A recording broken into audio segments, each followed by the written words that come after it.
Yo, Trojan family, what's going on? Welcome back to the USC LAFB show here on the LAFB network. I'm your host, Ryan Dyrud. As promised, quick little visitor list, at least so far, for this week. So that includes yesterday, today, which is Wednesday, and Friday, and some over the weekend that we are hearing.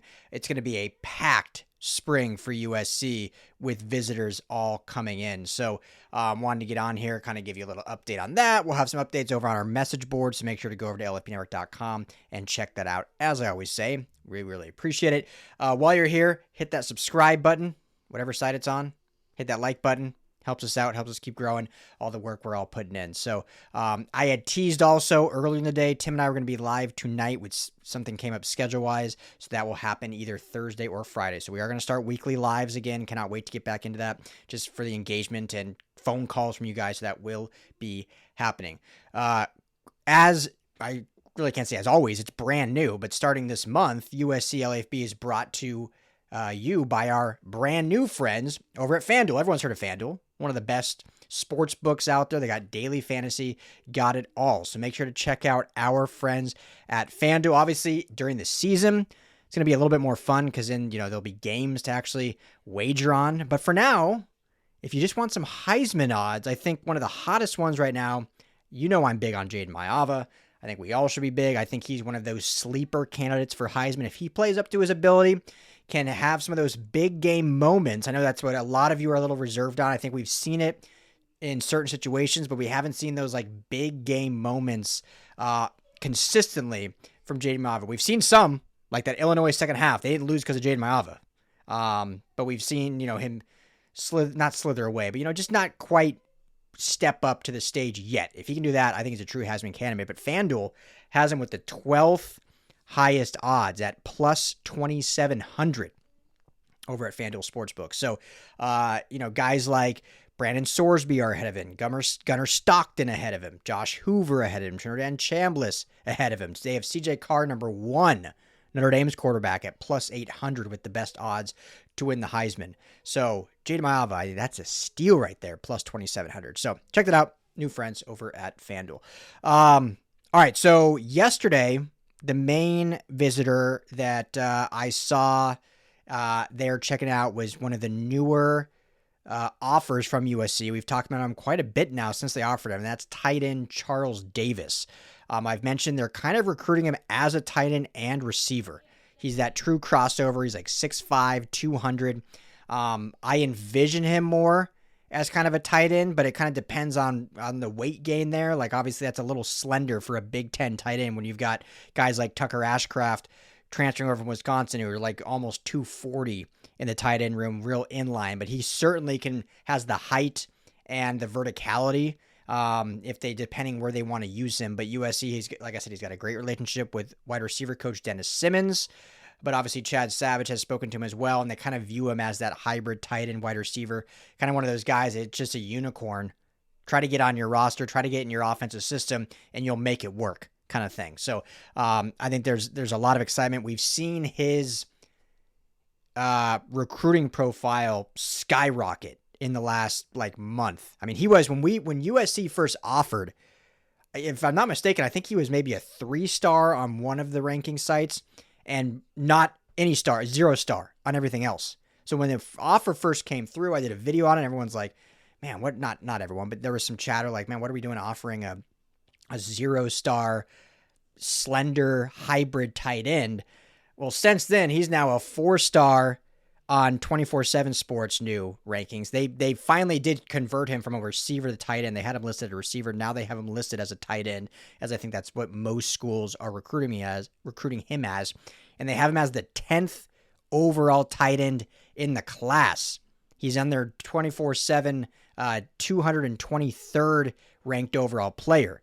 Rivals has him as their 19th overall tight end in the class, and industry ranking, he's the 23rd ranked tight end in the class. So this is a guy that's going to, I think, continue to go up these rankings, and he was on campus yesterday. It's going to be another battle between USC and Oregon, I think, for this one, plus other schools obviously pushing as well.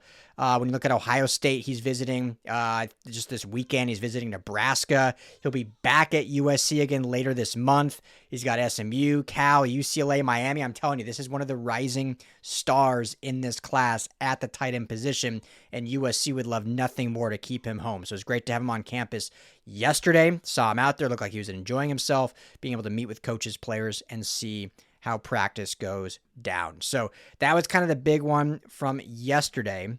Today, which depending when you listen to this was recorded Wednesday. So Wednesday's spring practice number 2. There was a few different guys there. The ones I want to highlight, though, what I won't talk about a ton because I already did a whole video on him just a few hours ago, and that's Danny Lang. Danny Lang was here, surprise visit, showed up 6 a.m. with his, I believe with his father, and, got to meet with coaches, Coach Lincoln Riley, Coach Gary Patterson, Coach Trevon Reed, also Chad Bowden. Got to see, practice, meet with some of the guys. So he made a nice surprise visit. He is also scheduled to be back on Friday. As I said a few hours ago, this is a real sign USC is all in on Danny Lang. It's going to be another, just like Charles Davis, this is a USC-Oregon battle. And what it's going to come down to is if he wants to stay home ultimately, or if he wants to, branch out and try somewhere new. I've heard the NIL offers are virtually even. We'll see, obviously, if that shifts as this goes on. USC has other cornerback prospects they're pursuing. They likely only have one spot open. So this Friday visit is probably going to be very important for both Danny Lang and what he wants to do and his decision-making, and also both USC in continuing fostering this relationship and continuing their pitch to him, because his commitment date right now is not till July 2nd, his birthday, which is a long way away. He's going to have a bunch of visits and officials in between them. USC would love nothing more to whittle those down and just get him to continue coming back to USC. So he'll be there on Friday as well. He was there this morning. The other sneaky one I remember seeing, and I was like, that guy looks familiar. And I've talked about him before. When we talk linebackers, and we talk linebackers in the 27 class, there's the obvious Caden Hendersons, Toa Satelli, I think is probably the USC's number one prospect at linebacker, who he will be visiting later on in the month too. I don't know if there's a set date for sure. There might be. I'll get back to you on that. But he will for certainly be back on campus. But another guy I've talked about is Isaiah Phillips. This is the Oxnard Pacifica linebacker, little smaller in stature, 5'11", 205. But this guy is just a production machine, a tackling machine. Someone that I think could fit in this Gary Patterson system and absolutely thrive with how he's able to shoot those gaps. He's got real good integrity in terms of not over pursuing, something I talked a lot about earlier today, which some drills they were doing defensively in individuals. So don't sleep on Isaiah Phillips. It was kind of looking good USC. Then with kind of the coaching changes, it looked like maybe Arizona State was maybe, posturing themselves. If Gary Patterson kind of falls in love with this kid, and I don't know what their conversation was like today, but I just think he fits really well with what Gary Patterson likes to do. Now, I know he doesn't fit that flavor profile that I always harp on. They want linebackers 235, 225 plus. 235 is like a nice weight that they are looking for, 6'3 plus. This guy's shorter than that. He's lighter than that, but the production is off the charts. So we'll see what his visit schedule continues to look like. We'll obviously try to see, what his senior season looks like at Pacifica. But this is certainly a guy I would continue to monitor, and obviously I'll let you guys all know on that. But he was on campus today, and I think that was a sneaky good visit. For those wondering, he is a 3-star. He's the 42nd ranked linebacker in Rivals industry rankings in the class. But the production, the tape doesn't lie. This has a vibe of like a Taylor Johnson from 26, right? Obviously the headline was Talanoa Ely. Sean Scott also headlined, and Sean Scott massive, seeing him out there. And he's been, I think, limited to start, but he just looks like a massive human being at linebacker. Taylor Johnson was the 3-star underrated guy from Cajon, which great to see USC recruiting the IE again. A lot of great players in the IE, not just from Centennial. You got a lot of great schools out there. But Taylor Johnson was just productive as heck. 190 plus tackles, I believe. So sometimes, you scout the production and then you see what kind of ceiling you can get out of that. So Isaiah Phillips is that kind of guy. Speaking of Cajon,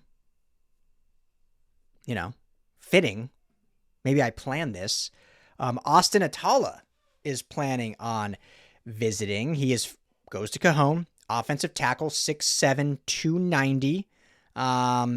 Lower rated recruit. He was originally committed to Cal, has since decommitted. Offers from Arizona State, Wisconsin, UNLV, San Diego State.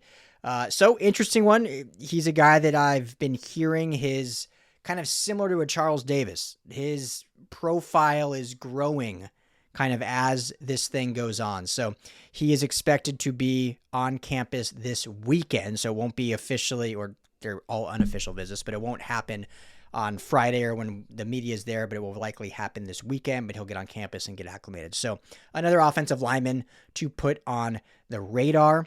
Speaking of offensive linemen, Jackson Roper, 4-star kind of hybrid interior tackle from the state of Colorado, goes to powerhouse Cherry Creek. I've talked a lot about him. USC was in his top 10 that we talked about a few weeks ago, and he now has scheduled unofficial and official visits with USC. He will be at USC again this weekend, Saturday, March 7th. From there, he's going to visit Nebraska.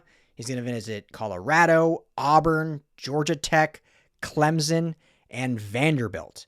And then when you look at his official visits, so again, kicks it off USC. He's excited to get out here. Obviously, we've talked about his connection and relationship with Brett Collegier. And, Brett originally being from Colorado, but they're also in the that great program out in Colorado, offensive line program. Excuse me. But then his official visits begin with his home state school of Colorado, Coach Sanders, on May 15th. And then he'll be at USC on May 29th. Texas A&M on June 5th, Ohio State June 13th, and Oregon June 19th.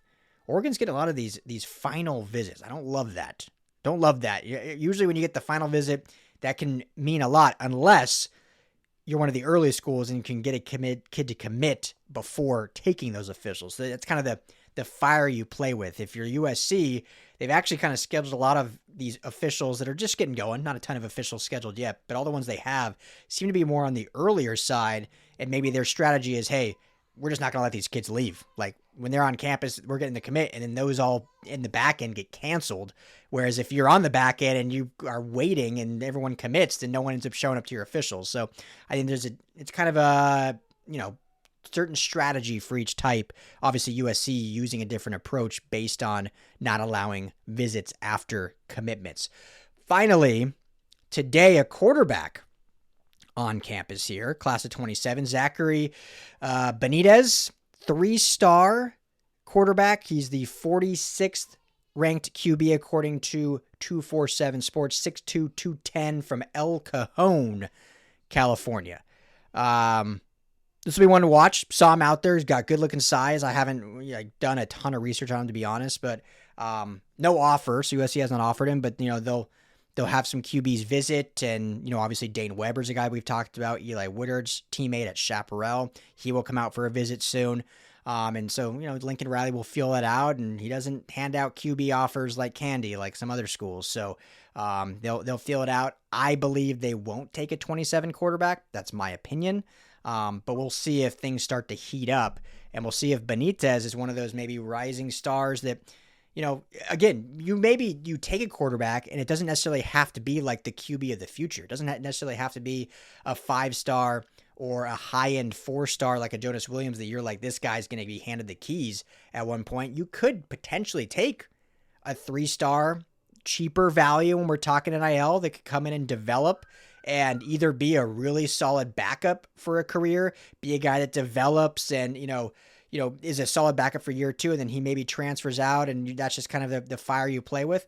Or you end up with like a Jaden Maiava. Jaden Maiava was a 3-star, and now he's a Heisman hopeful and, starting for your program. So don't just because it's a 3-star, maybe don't poo-poo it yet, but I don't think there's a ton of smoke to this yet. but we'll see if that does change. All right, so there is your kind of visitor list for this week and this weekend. Any new additions, I'll be back on here tomorrow and Friday. Tons of stuff coming down the pike for you guys. A little lighter schedule tomorrow video-wise, but Friday we'll be rocking and rolling back on campus with stuff going on all day long. So hit that like and subscribe. Become a member of the channel if you want to help support even more. That'd be amazing. But either way, we'll talk to you soon. Appreciate the family as always. Bye now.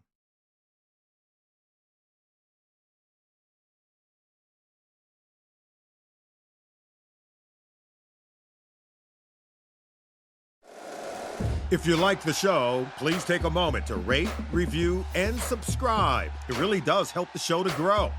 Thank you for listening.